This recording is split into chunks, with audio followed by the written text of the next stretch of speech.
Perdagangan Republik Indonesia. Kasih tepuk tangan dong. Sempat ngobrol-ngobrol sama Pak Menteri, kita tanya ke bawah Pak Menteri, kira-kira dari seluruh wilayah tanah air ini, di mana wilayah-wilayah kemudian bisa menjadi prioritas dalam rangka kunjungan kerja Pak Menteri di daerah-daerah di Indonesia. Katanya termasuk di antaranya salah satunya adalah Padang Sidempuan. Tadi Uya bilang sama saya bisik-bisik, bro, ini UIN memang isinya cewek semua, katanya gitu. Saya emang kenapa? Awas, tahan diri, ini ujian bagi kita.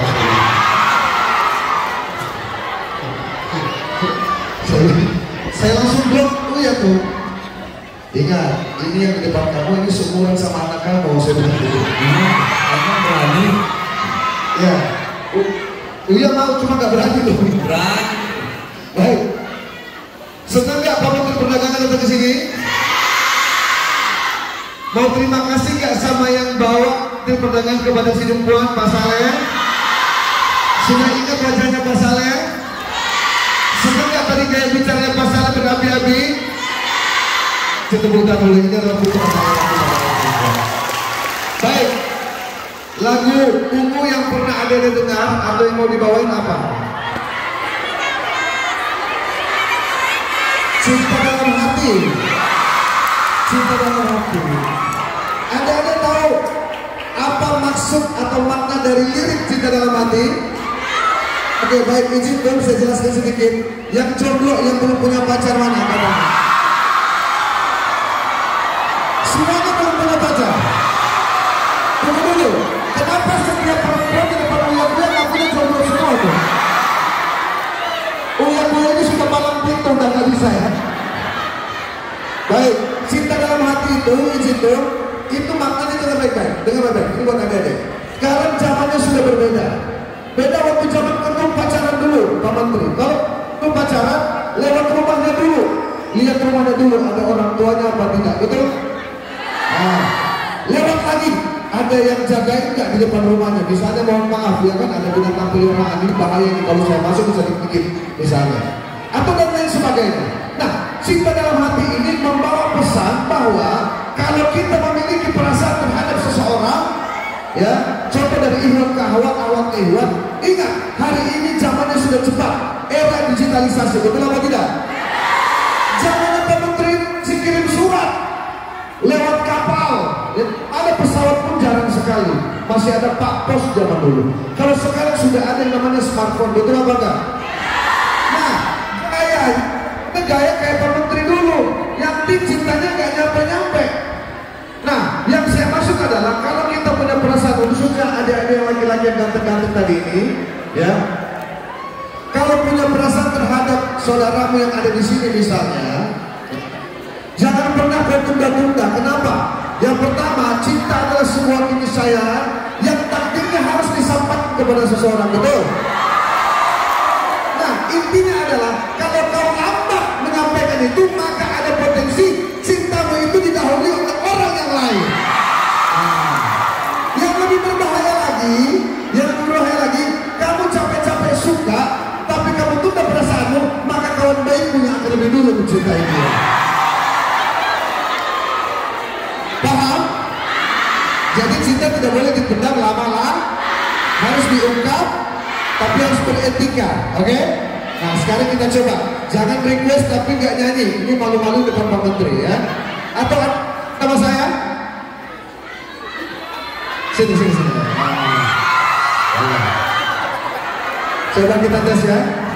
Ku ingin kau tahu, diriku di sini menanti dirimu, meski ku tunggu hingga ujung waktuku,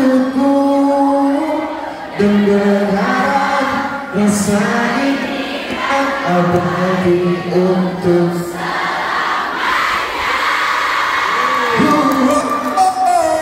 dan izinkan aku mau memeluk dirimu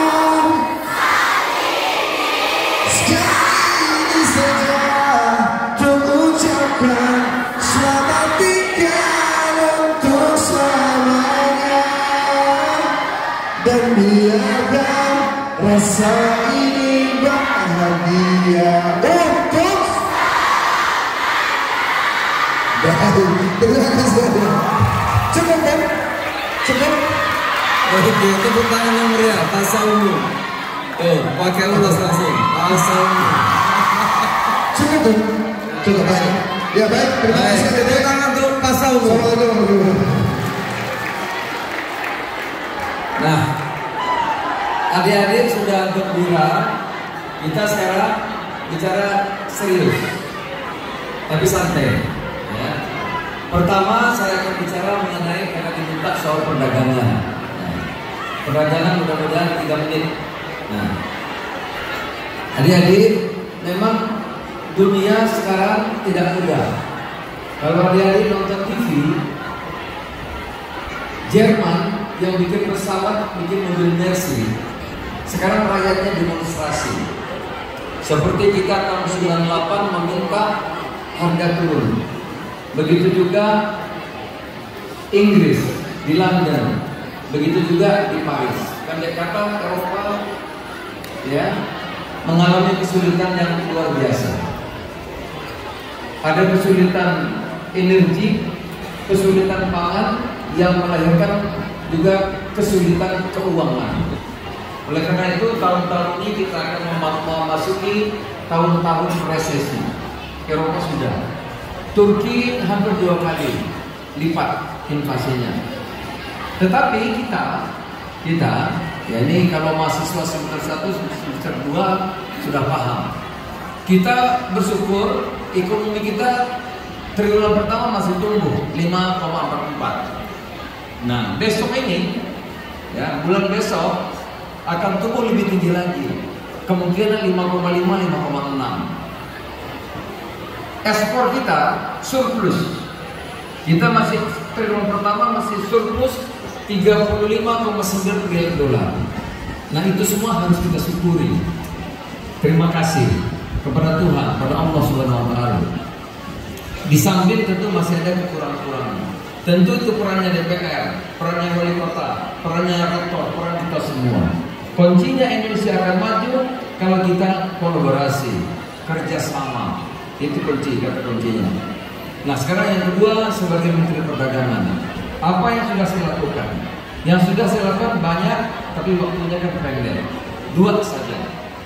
Saya diangkat jadi menteri karena minyak goreng bergejolak. 5 bulan minyak goreng nggak jinak-jinak. Ya, saya diminta presiden kasih waktu 2 bulan agar harga terkendali. Alhamdulillah 2 minggu di mana-mana harga minyak curah dan minyak kita sudah bisa Rp14.000. Cuma 2 minggu.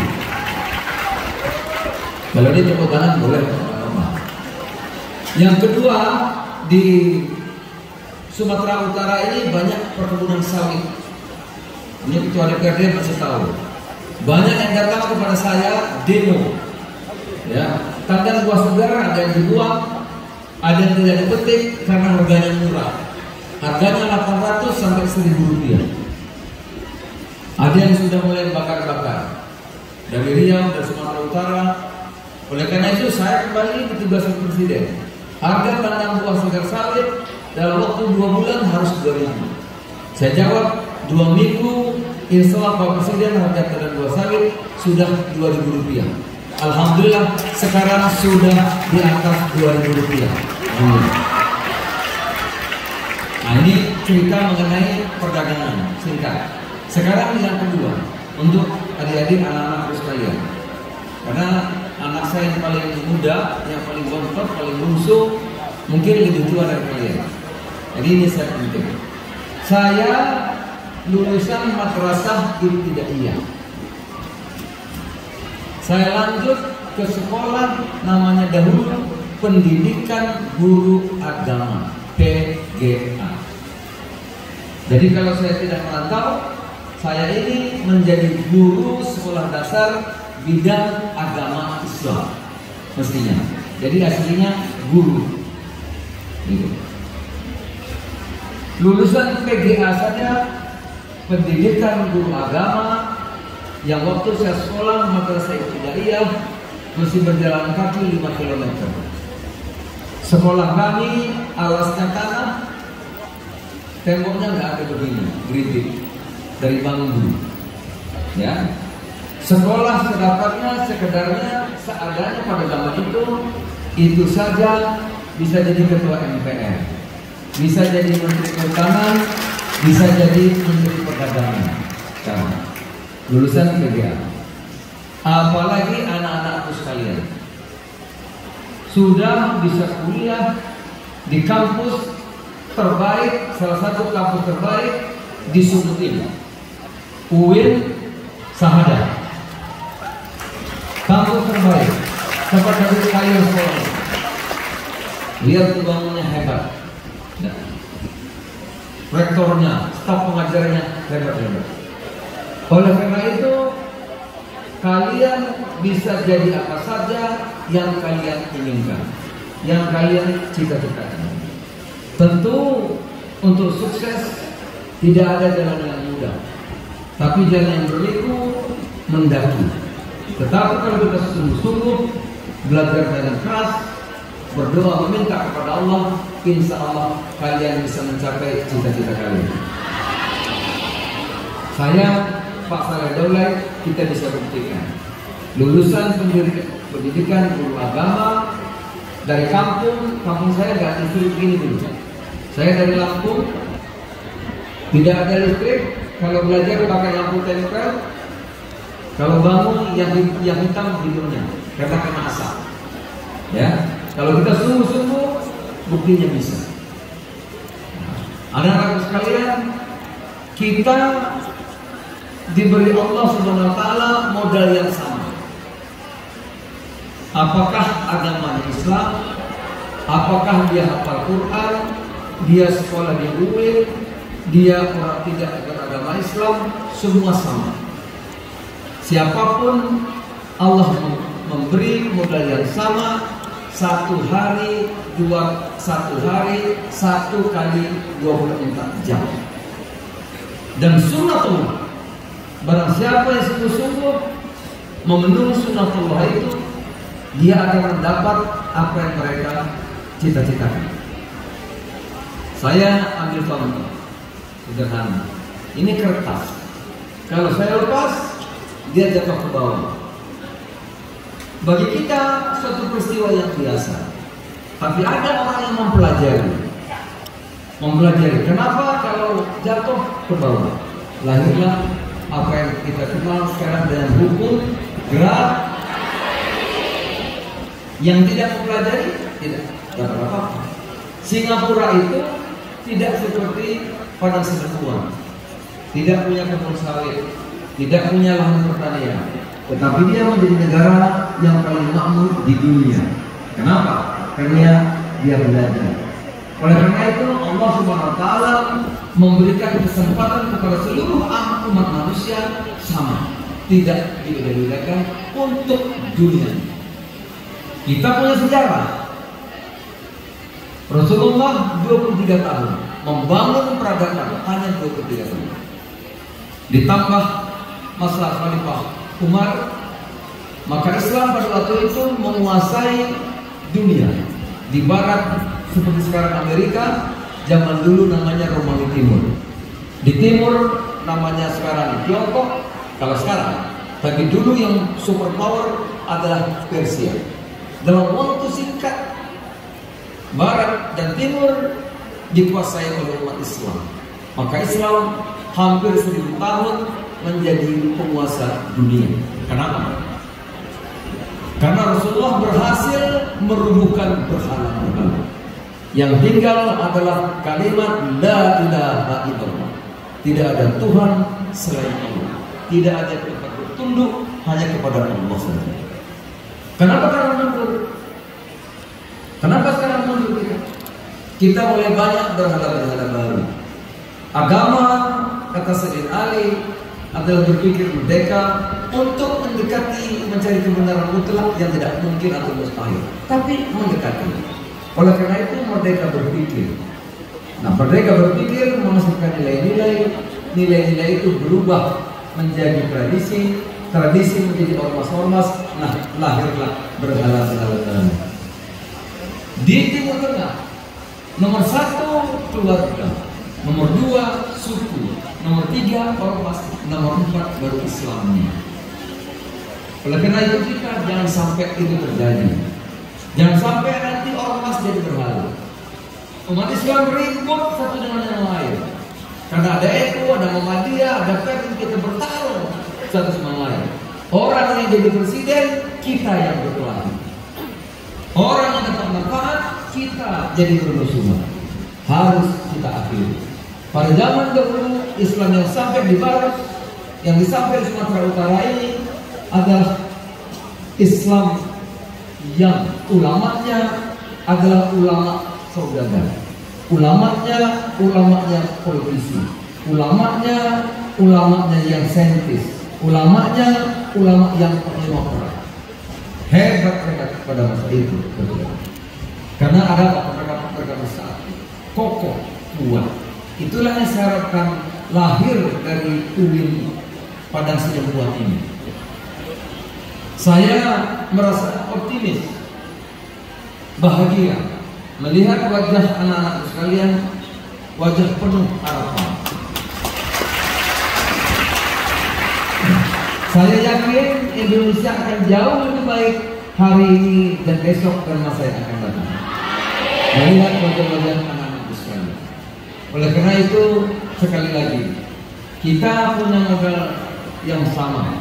Kalau kita tidak sungguh-sungguh, kalau kita tidak serius, kalau kalian tidak belajar dengan sepenuh hati, kalau kalian tidak belajar dengan sepenuh pikiran, kalau kalian tidak berjuang dengan sepenuh jiwa, maka orang lain yang kita tunggu. Itulah peradaban. Maka akan dipergilirkan. Anak-anak sekalian, sekali lagi, hidup itu memilih pilihan. Manusia diberikan Allah Subhanahu wa taala memang makhluk yang paling istimewa karena manusia boleh memilih. Ada free will. Kita memilih menjadi orang sukses, orang yang maju, orang yang hebat, secara agama Allah akan tegak dan hebat atau tidak, terpulang kepada kita. Kalau kita tidak memilih, kalau orang lain yang memilih, maka mereka lah yang berjaya. Dan itulah yang terjadi sekarang di dunia. Nah, kita harap anak-anakku sekalian, adik-adiklah yang akan menjadi masa depan kita. Itu dari saya. Yang terakhir, nah, waktunya habis dari sini ke kampus satu lagi, salah ya? Nah, ada satu lagi. Saya ingin mengundang 3 orang mau saya uji. Kalau ada yang berani, silahkan maju. Laki-laki 1 atau 2, perempuan 1, atau